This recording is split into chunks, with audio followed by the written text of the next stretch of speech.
Daintree-regnskoven ligger 2 timers kørsel nord for Cairns og blot en times kørsel nord for Port Douglas.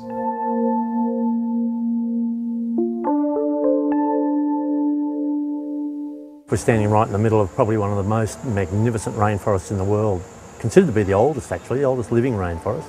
Well over 400 million years old.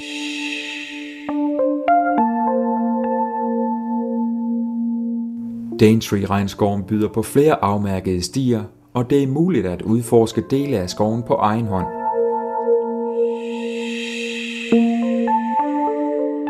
Der er mange flotte udsigtspunkter undervejs, og det er endda muligt at få sig en kold dukkert.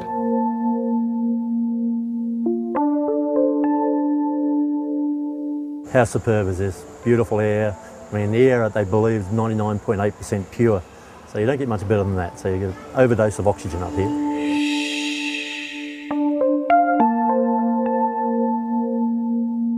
Daintree-regnskoven har et fantastisk dyreliv. Der findes blandt andet 430 forskellige fuglearter, og heraf lever de 13 arter ingen andre steder i verden end netop her.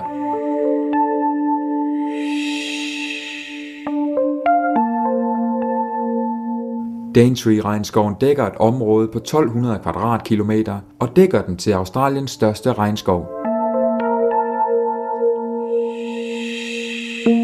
Hvad enten man bor i Palm Cove, Cairns eller Port Douglas, ja, så er et besøg i Daintree-regnskoven absolut køreturen værd.